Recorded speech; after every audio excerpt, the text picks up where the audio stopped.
Welcome to DIY Makes Sense. My name is Regina, and today I'm going to be showing you guys how I achieved this beautiful shiplap accent wall. Now, this thing cost me next to nothing, and if you're interested in knowing how I created it, stay tuned. All right, so here's the space I ended up installing my accent wall. It's my main floor bathroom. The space is nice and small and perfect size for me to test out my DIY skills. This is also the first room that I renovated. Now, when I first found this house online, I'm looking through the pictures.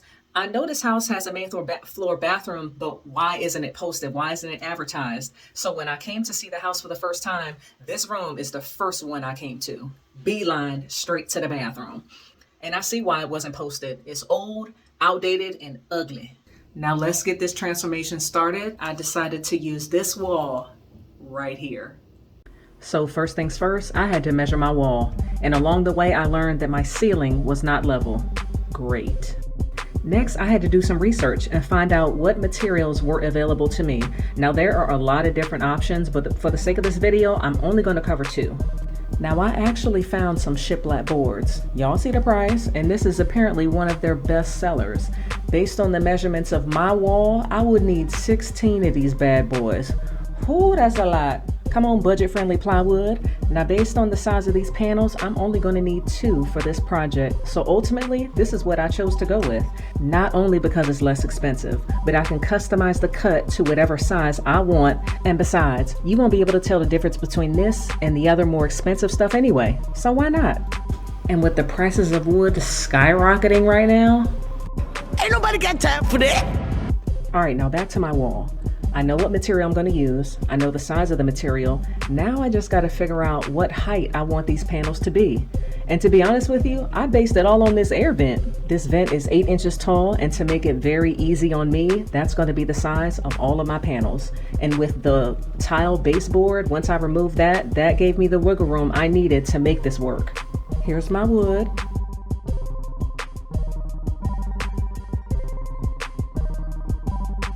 Priced right.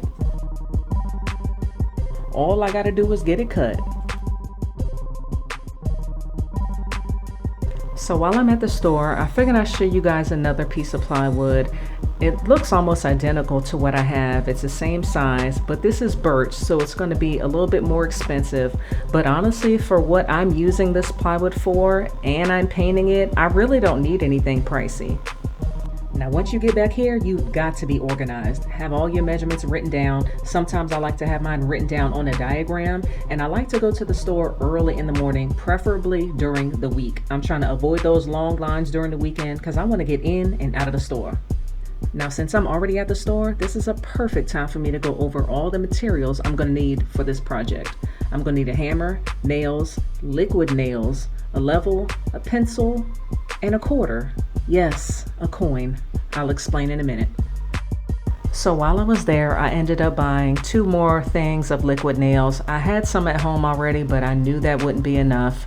As you can see, there's a bunch of different varieties. I ended up going with the one that says Projects. I didn't need anything heavy duty, and I ended up using 4 tubes.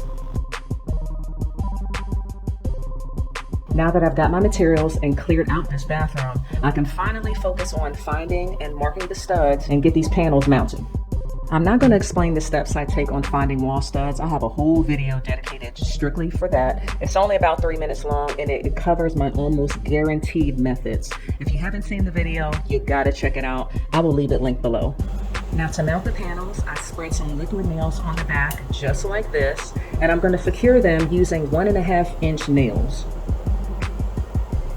Now, no matter what material you decide to use for this project, you have to have a nail that's long enough to go through that material, through the drywall, and into the stud. So keep that in mind. Now, when I'm mounting my boards, I'll start at the top. The vent is level, and using the level, I make sure that the first panel is also level, and then I work my way down. Any gaps that I have in the wall are at the bottom, which can easily be hidden by the floorboard, so it's not something I need to worry about. Next up, I cut all around the edges, and I also painted the gaps between each board of wood. Now, once you get to this point, you can pretty much paint it however you like. You can paint it overall, then fill in the gaps later, or depending on what type of look you're going for, you don't have to painted at all. And before I forget, to get that signature gap between the boards, I used a quarter. Once I got that first board secured, I spaced the rest of them out with the quarter. Now before I forget, I really need y'all's help. I told y'all that the ceiling was not level and there's a huge gap at the top of the shiplap paneling. I have no idea how to fix this. If anybody has any tips, please comment below. I could really use you guys' advice.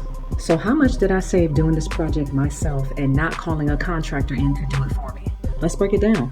All right, now had I hired a contractor, I'd be paying for the paneling, basic labor. Now that would include surface prep, measurements, fitting, trim, install, cleaning up, supplies, fasteners, finishing materials, and equipment.